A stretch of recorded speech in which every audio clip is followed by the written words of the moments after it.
Fala pessoal, tudo bom? O objetivo na aula de hoje é enunciar e provar o teorema de Weierstrass, mas antes da gente chegar nele, a gente precisa falar um pouco sobre sequências monótonas. Então a gente só precisa das definições principais. A gente tem a princípio 4 tipos de sequências monótonas, que são as seguintes. A gente vai dizer que uma sequência AN é crescente se vale a seguinte relação. Os termos mais para frente dessa sequência, então, por exemplo, AM, são maiores ou iguais aos termos anteriores a N, então essa relação vale para M maior do que N.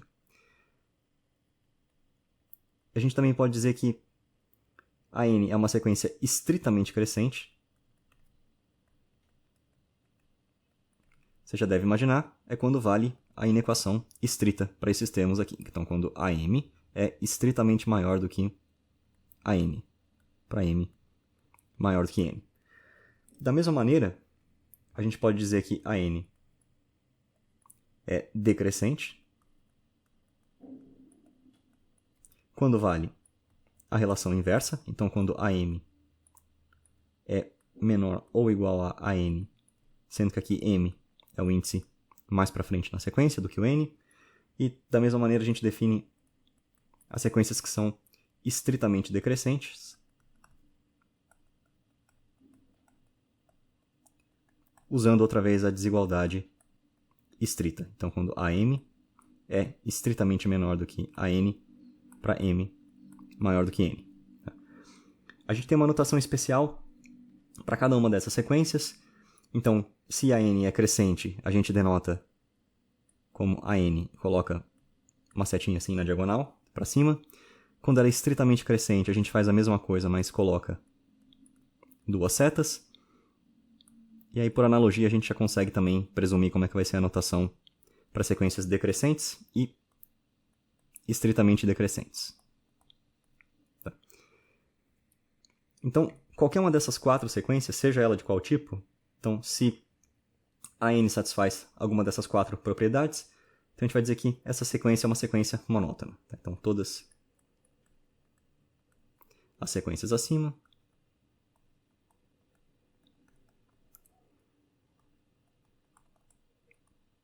são denominadas monótonas.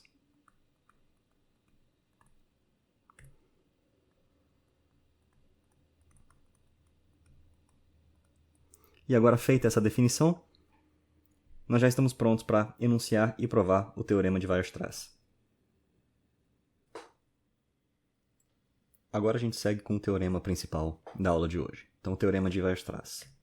Então, qual é a condição que a gente tem nesse teorema? Então, suponha que a gente tem uma sequência AN monótona.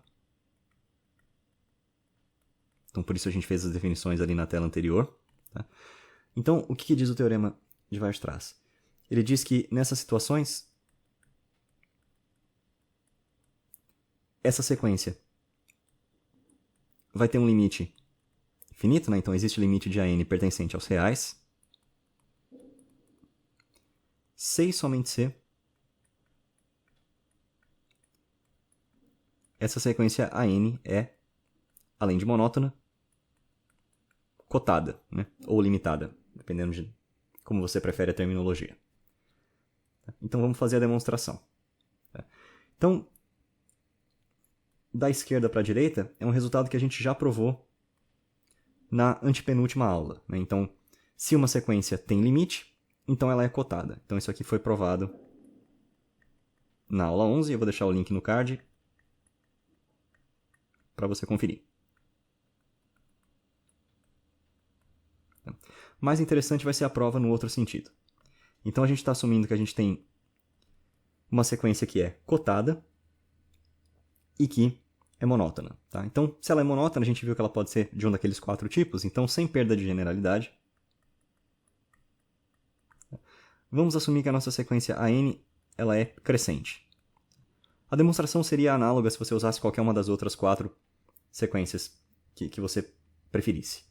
Tá? Então, sem perda de generalidade, a gente assume que a n é uma sequência crescente.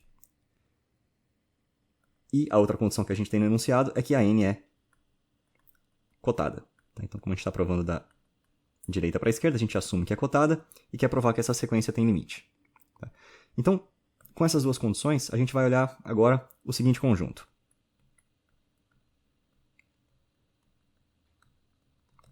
O conjunto A, que a gente vai definir aqui, e esse conjunto A, ele é o quê? Ele é o conjunto de todos os valores que essa sequência assume. Então, A1, A2, etc, etc, até AN, etc, etc. Como a sequência é cotada, obrigatoriamente esse conjunto também tem que ser cotado. Então, conjunto A é um conjunto cotado ou limitado, né? Se ele é um conjunto limitado, em particular,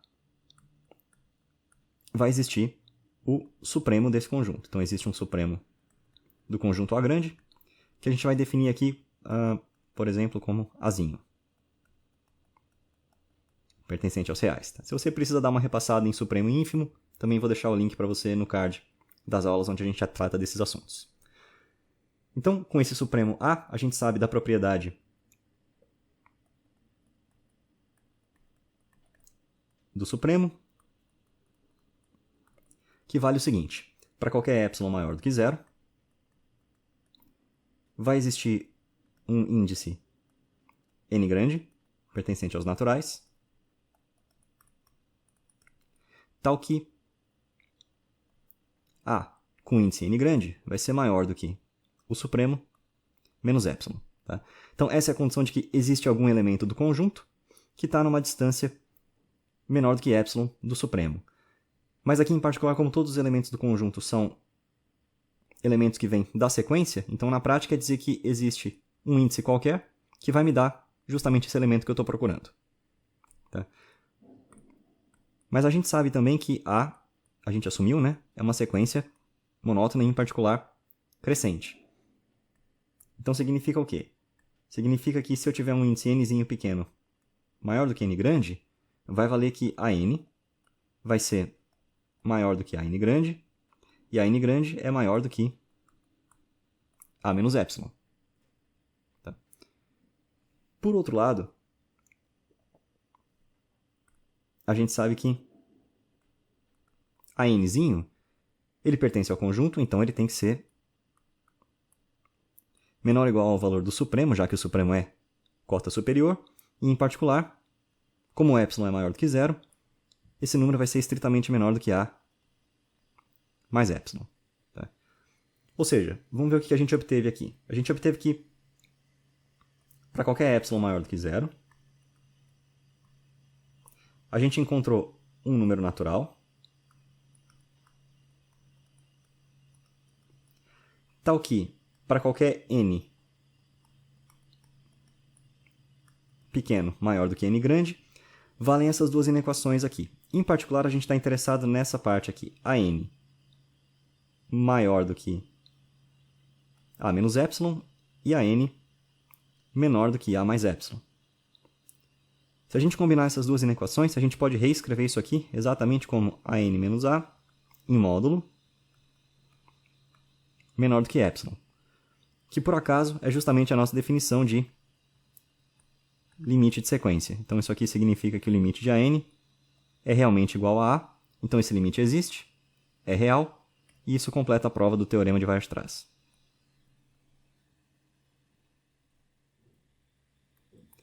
E dessa vez a gente vai fazer uma aplicação um pouco diferente. Então, em vez de fazer um exemplo computacional, a gente vai usar o teorema de Weierstrass para provar a existência do número de Euler. Então, a nossa aplicação hoje vai ser o seguinte teorema. A gente vai considerar a sequência AN, cujo termo genérico é dado por 1 mais 1 sobre n, tudo isso elevado a n.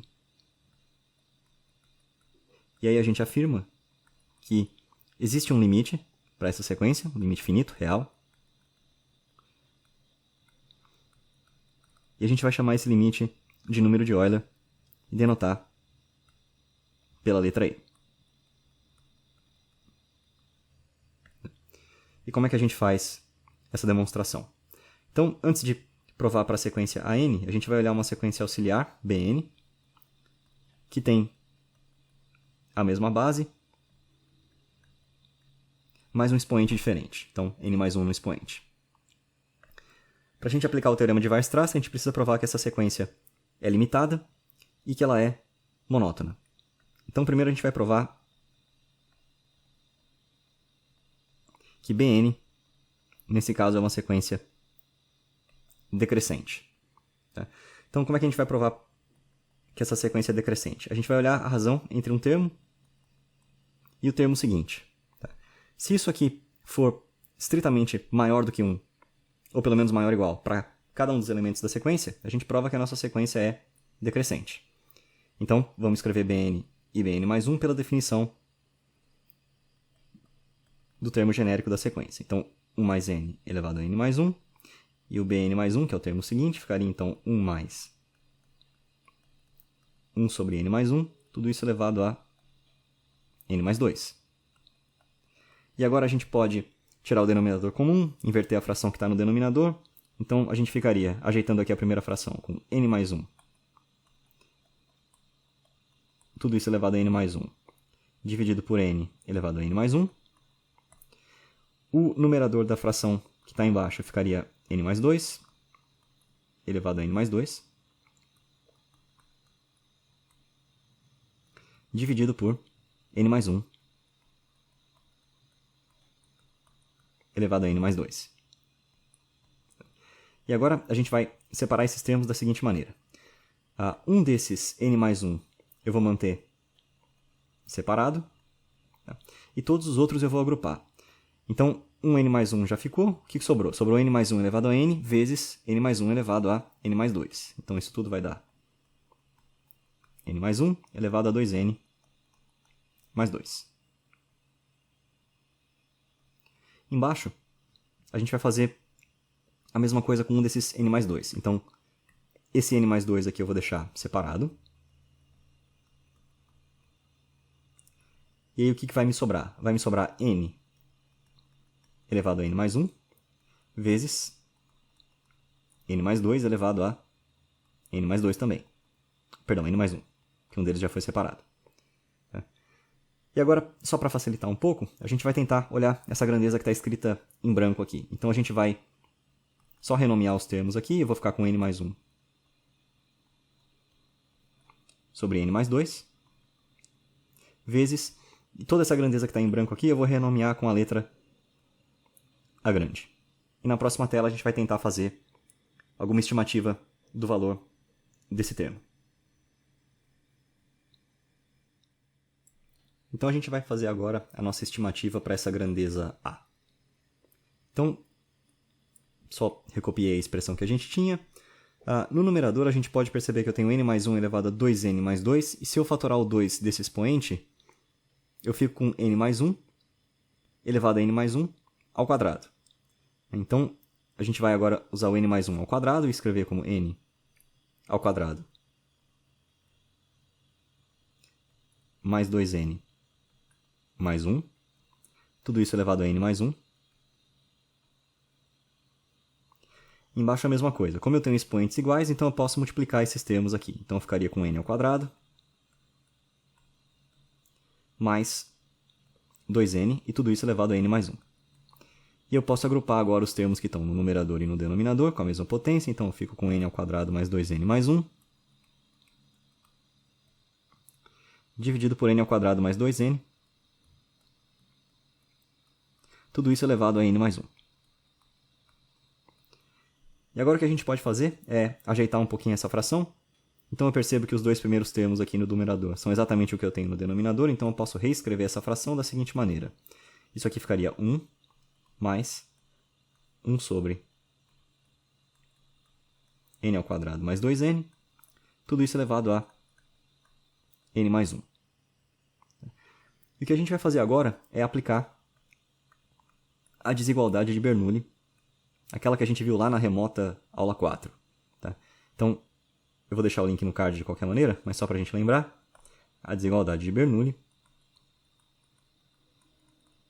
diz para a gente o seguinte, que 1 mais x elevado a n é maior ou igual a 1 mais nx, desde que meu x seja maior que menos 1 e que meu n seja natural.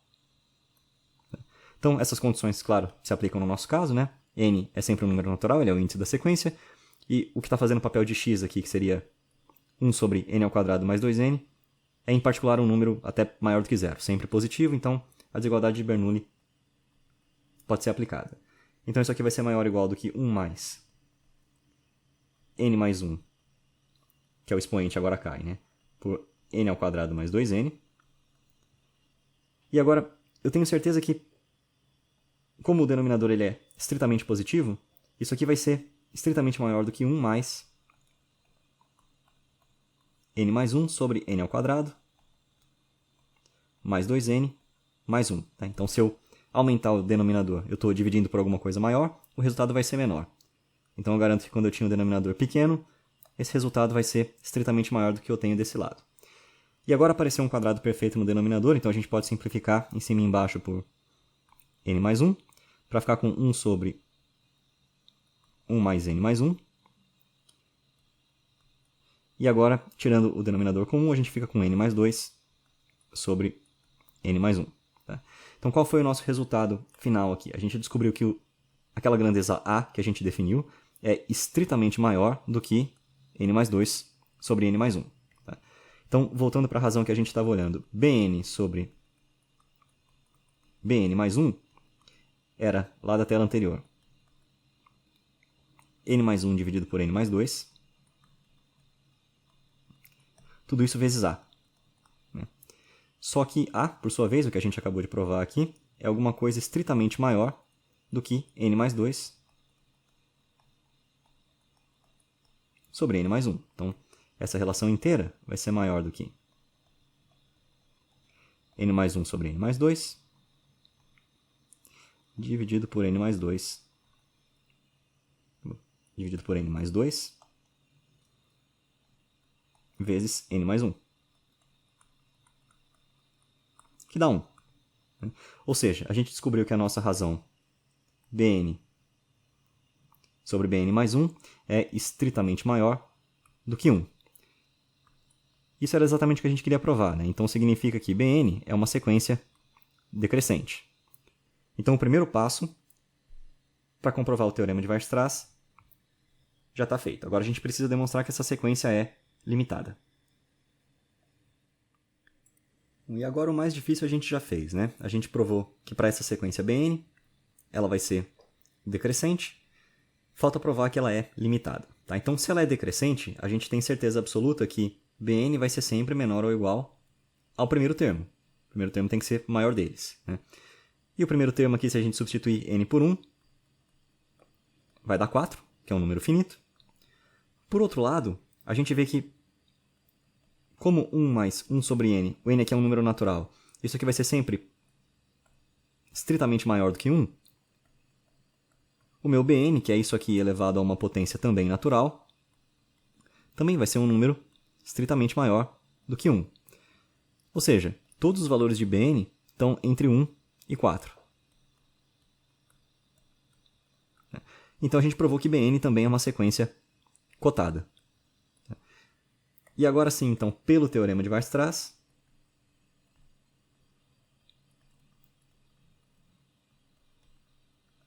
como a minha sequência é monótona e limitada, significa que existe limite dessa sequência.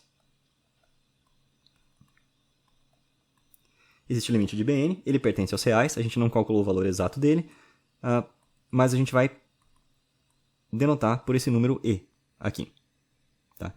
Então a gente está quase finalizado com a prova. Lembra que essa sequência Bn que a gente pegou é uma sequência auxiliar. A nossa sequência natural, original, era a sequência AN. Né? Então 1 mais 1 sobre n elevado a n.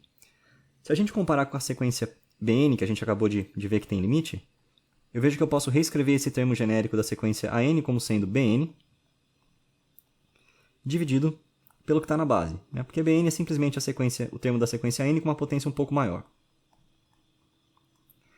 Então isso aqui me dá a n escrito em termos de Bn. E agora a gente usa o teorema do limite das razões de sequência, para dizer que o limite de AN vai ser o limite de BN pelo limite de 1 mais 1 sobre N. Limite de BN a gente viu que valia E. Limite de 1 mais 1 sobre N é 1. Então, esse resultado também dá E, que era o que a gente queria demonstrar. E com isso a gente fecha a aula de hoje.